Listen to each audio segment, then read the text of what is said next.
What's up, everyone? Thralls here once again. I'm Necrotic. And I'm Jammin John. And we have a live show review. We literally just got back from seeing Vader, Abysmal Dawn, Hideous Divinity, Vitriol, Carnis Immortalis, and Unbound. All the Sanctuary up in Detroit. Another trip to the Sanctuary. We love this venue, and we seem to frequent it quite a bit. Yep, we'll be back actually real soon. Very soon for a litany of other shows because they seem like they're booking new ones every week, and that's fucking awesome because it's not entirely that far, and it's a pretty solid venue. They just did some renovations and spruced up the stage a little bit. So yeah, we're always looking forward to going there. So we get there just in time to see the end of Unbound set. These guys are from Detroit. They play kind of a like old school death metal, maybe melodic death metal and groove metal combined. This is the first time I've ever seen them in Detroit, despite them being from Detroit. They seem like they play here in Toledo quite a bit. Pretty much any time there's been like an open slot on a metal show here in Toledo, Unbound is here, and I think I've seen them probably like 10 times now. It's been like 5 or 6 times. Put on a solid show. I like the fact their frontman always has some cool fucking horror t-shirt on. Mm-hmm. I think today he had on a Creepshow shirt, which I fucking love that movie. I've seen him in Dawn of the Dead stuff. I think I've talked to him like about horror movies before, but I can't really remember. But put on a solid show as an opener, and we move on to another local band, I believe, Carnis Immortalis. This was an interesting band right from the get-go. Yeah. They had 3 guitarists. And unfortunately, where we were, we could only hear 2 of them. Mostly just the one that on the far left-hand side of the stage. Kind of like deathcore, but kind of a little bit of black metal here and there. Yeah. It kind of reminded me of like Cattle Decapitation, though not quite as proficient. Like technically, I mean that's a pretty hard band. Although their vocalist was trying to pull off Travis Ryan. Yeah, he definitely was. Like there was elements they did, like he was trying to do that kind of in-key scream that seems like only Travis Ryan can actually do. Pretty interesting sound. I'd like to be able to hear all the guitars though, and I think that's maybe just a matter of where I was standing. Yeah, because we thought he wasn't on at all because you could see him playing a solo, but we couldn't hear it. We were talking to some dudes outside, and they were like, "Oh no!" From where we were standing, we could hear him fine. So, oh, I wanted to ask him, could you hear the other guy though? Because we could hear, just like I said, the guy on the left and a little bit of the guy on the far right, but not the middle guy. Yep.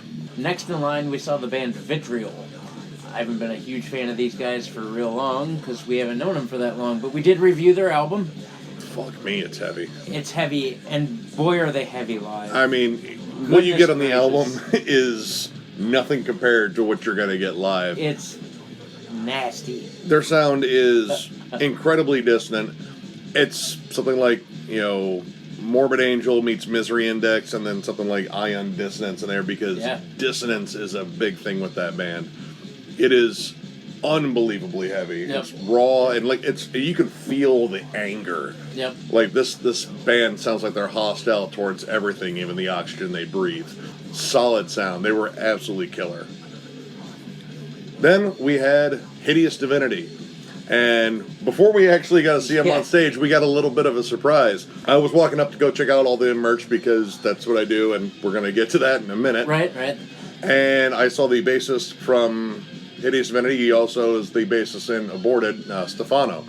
And I was just going to say, hey, how's it going? He walked up to me and actually said, hey, you're the YouTube guys. Like, yeah. I mean, honestly, I didn't think anyone, would actually do that. I don't know. I was a little flabbergasted. I didn't know what to say. I was like, wow, I was going to come by and fanboy. Both of us were, because I saw you talking to somebody, so I came up and I was like, holy shit. And then he was like, hey man, you're from YouTube too? And I was like, I am. Wow. So yeah. Not a moment I actually expected to really encounter, but it happened and it was really cool. And Stefano's super cool guy. Yeah, man. So Hideous Divinity came on stage and just whooped ass. The first time we saw him was actually at the Sanctuary when we saw him with Aborted. We did a show review on that one a while ago. Yep. And unfortunately, they were kind of hampered by bad sound on that show. This sound guy took care of him. I think he was the sound guy for the entire tour package. Except for Vader and Abysmal Dawn. They had their own guy? They had their own guy. Their sound guy did a good job, though, I'll definitely say.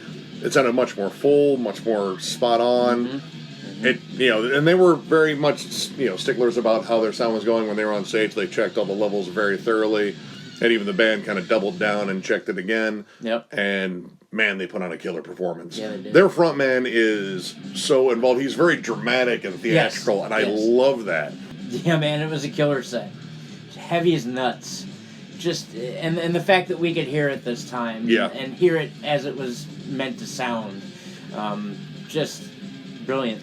I like the fact that they have so much more new material on this last album that we reviewed from them, that they actually pushed back passages to the middle of the set, or towards the end, because that was the opener last time, and I mean that's a fucking killer song to open with if you haven't heard it. But all the other stuff they have on the new album, which is just a fucking ripper, was awesome live. It sounded fantastic. So after that, we had Abysmal Dawn. Now this was a surprise because these guys hadn't put out an album in 6 years. No. And I thought they were defunct. And when I saw them on this bill, I was like, holy shit, yeah, me they're too. still around. Like when this bill came up, and I was like, Abysmal Dawn? Really?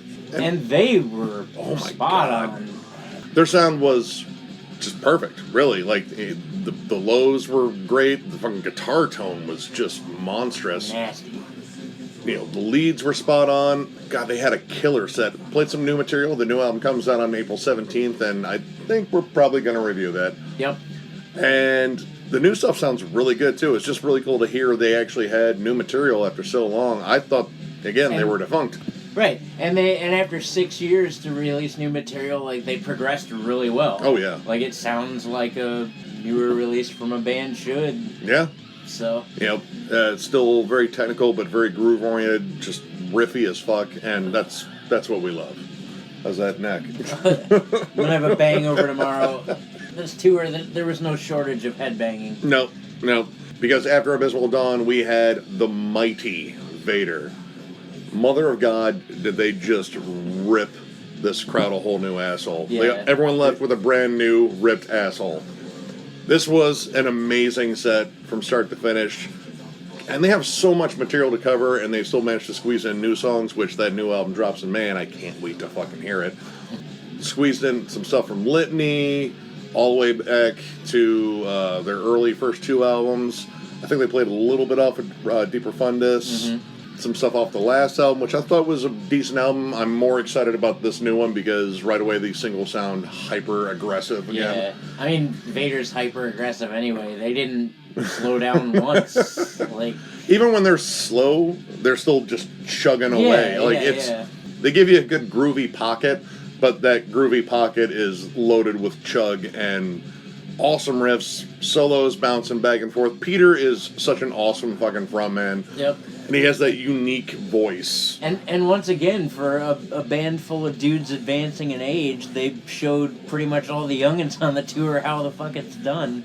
Incredible set. I strongly recommend anyone go check out this tour package because it's awesome. Hopefully you get all the bands on there. I think there was some ones without Vitriol or without Abysmal Dawn. I forget which ones, but definitely check out this tour package because this is like one of the best death metal, club shows I've seen in a while. So, we got merch, of course. Since we saved up from not getting stuff at Opeth because that merch was pretty damn expensive. So, we got a whole bunch at this one. At least I definitely did. I mean, I did too. So, I'll start off. I got a Vitriol shirt, and this thing's pretty fucking sweet. There's nothing on the back. But yeah, I definitely dig that. I'm definitely going to be wearing the shit out of this one. I love the spiked club through the skull. That's pretty much what the music does to you. It just crushes your fucking skull. So yeah, we both got the tour shirt for Hideous Divinity. Yep. We'll not be wearing these in the same day. Although we fucked that up a couple times. We have fucked that up a couple times. That's why we have hoodies. We go to the same shows, I mean... What are you going to do, especially when the merch guy from Vader was talking about how their order got fucked up or something, and they only had X number of shirts left in sizes that were conducive to us wearing them. So, yeah. Yeah. Kind of forced to get the same shirt. But, at least. It's still a cool shirt, right? Yeah, still a cool shirt that I'm still gonna wear. So we both got one for Abysmal Dawn, but we managed to get different shirts on this one. I always like the black and white one, and I like the fact that it's just very Geiger-ish. So that's pretty fucking Yours sweet. Yours is the tour one as well, yeah. Yep, and I got the tour dates. Cool. I got this Abysmal Dawn shirt. I like the design on this. It's really neat. And then on the back. What do we got here? Are we not gods, but for the wisdom? Ooh. Ooh. It's profound. That's very profound. Deep. Yeah. Yeah, that's fucking kick-ass. And we both had to get the same Vader shirt because these are the only ones available in both our sizes. Yep. And, well, yeah. I mean, I had to get something Vader. I said I was going to get something Vader before. Right. Well, yeah, what did I say the other day? I have something Vader, but I could always get another something Vader. So. 100%. There's always room for more Vader. Oh, and a fun thing, when they closed the set, they actually played the theme from the Empire, reminding us where they got the name from. Yeah, right. So, overall, great experience, great time. Definitely ran a little bit later than we thought, because it is, like, almost 3 in the morning now. It is 2:51 a.m. And we just got back. And I have to work in the morning. But yeah, I think the next one we're going to is possibly Veil of Panath, Gorod, and Wolf King. I think that's on the 3rd. There might be another one in February. I'm not sure, but that is definitely one. I don't think there's another one in February. I think that's it. Yeah, okay. I'm definitely going 100% to see Gorod. I've seen Wolf King and Veil of Panath several times now. I've never seen Gorod. That's been on the bucket list. There will be merch purchased from that show as well. So, if you like this video, give it a thumbs up, and if you are new to the channel, subscribe. Because if you subscribe, you are entered in our giveaway for a Cryptopsy hoodie. Once we hit 1,000 subs, we are going to use a randomizer and pick one of you lucky people to get a Cryptopsy hoodie. I believe when I checked today, we're at like 830 subscribers, give or take, so... Almost there. Thank you very much. Huge thank you to all of you. You guys have been great. Love the fact that you guys are watching this, commenting, all of it. Yep. This has been a fun experience, and you guys 100% make it fun. Love you. So, a heartfelt thank you for watching. We will be back. Cheers.